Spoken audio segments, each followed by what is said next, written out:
नमस्ते friends, आपलं सर्वांचं स्वागत आहे. बाळूमामाच्या नावानं चांग भरं. मामा म्हणतात, काय र बाप्या कुठं हाय? नाण्या म्हणतो, त्यो काय तिकडं बसलाय झाडाखाली. मामा म्हणतात, बोलू बरं त्याला इकडं. रंगा बापूला बोलवतो आणि बापू तिथे येतो. मामा म्हणतात, काय रे बाप्या, अरे कामं धामं सोडून तिकडे काय बसलाय? बापू म्हणतो, लय पाय दुखतात मामा पाणी आणून, धड चालता बी येईना, असं वाटतंय उगाच पैज लावली होती मी तुमच्यावर. मामा म्हणतात, अरे बाबा आता तुला अक्कल नाही, त्याला म्या काय करू? रंगा म्हणतो, मामा एक विचारू का? नाही म्हणजे हरीच्या घरानं देवी लक्ष्मीनं कुणाची पावलं टाकत गेली, मोरं नेमकं काय होणार आहे त्याचं? मामा म्हणतात, आता हरीशचं दिवस पलटणार आहेत. नाण्या म्हणतो, पण मामा हरीशचं दिवस पलटणार तर खरं, गावाला कसं पटणार हे लक्ष्मी देवीमुळंच झालंय म्हणून. मामा उलट लोक नाही नाही ते बोलतात.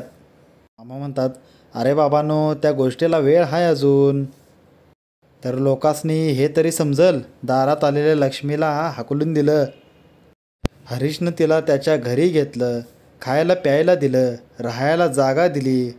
बापू म्हणतो, आम्ही बी लक्ष्मीला तळ्यावर राहायला दिलं असतं तर आमची बी नशीब पलटलं असतं का? नाना म्हणतो, बघा मामा किती पैशाची हाव आहे याला, म्हणून तो पैज हरून दिवसभर पाणी आणत बसला बघ. मामा म्हणतात, बाप्या अरे लक्ष्मी देवी इथं राहून बी त्यासाठी तुझी श्रद्धा पाहिजे, भक्ती पाहिजे नव्ह. तीच नसेल तर काय उपयोग आहे? हे बघ, तो आधीच म्हणत होता मामा तुम्ही खोटं बोलताय म्हणून. माझं ऐकलं असतं तर तुला बी दर्शन झालं असतं नव्ह देवीचं. बरं आता जावा. अरे बाप्या पाण्याचं बघ की. पुढे पाहतो, जमीनदार म्हणतो, ए किशन्या, त्या हरीशनं जास्त पैकं द्यायला नाही म्हणला, आता काय करायचं? अरे बोल की. किशन म्हणतो, मी काय मुद्दाम केलं काय? त्या दोघांचं पण भलं होतं ना मग. मी एक सांगू का? जमीनदार म्हणतो, एक तर मला जमीन विकायची गडबड आहे, त्यात तो सावकार म्हणाला त्याला जमीन विकू नको म्हणून. किशन म्हणतो, मी तुम्हाला म्हणलं ना मग तुमच्या जमिनीचा व्यवहार मीच करणार म्हणून. जमीनदार म्हणतो, आता कोण घेणार जमीन?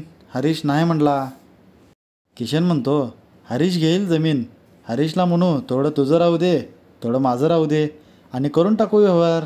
म्हणजे कसं होईल, त्याचं मनात बी समाधान होईल आणि आपलं काम बी होईल. जमीनदार म्हणतो, बरं ठीक आहे, माझी काम आवरली की जाऊ आपण त्याच्याकडं. हे आता आपण तळ्यावर पाहतो. मामा म्हणतात, आपण जरा जाऊन येऊ गावाकडं आणि बघून येऊ कोणाचं काय चाललंय ते.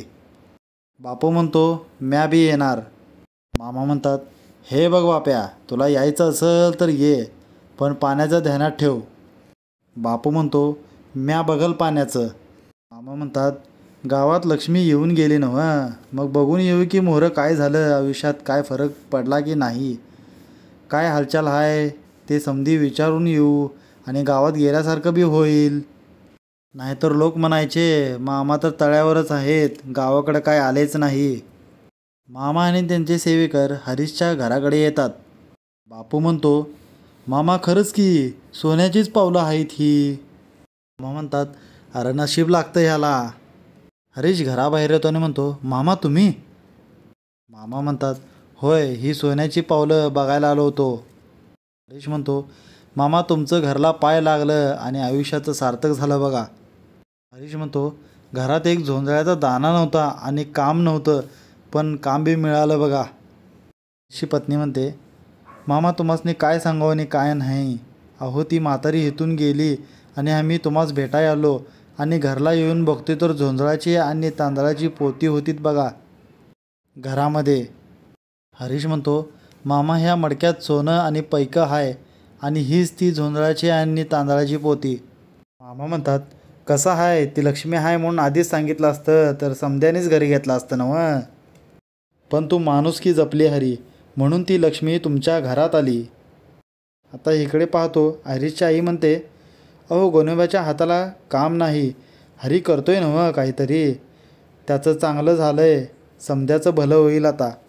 अहो हरीश जमीन घ्यायचं म्हणतोय, तुम्ही करा त्याच्यासाठी काहीतरी. हरीशचे वडील म्हणतात, हे बघ हे काय जमणार नाही, अंगावरचे कपडे नशी तो बाहेर गेला आणि जमीन घेणार होय, त्यो तुला काय बी बोलल आणि तू ऐकून घेतेस होय. अगं खोळ्यात काढतील समधी मला.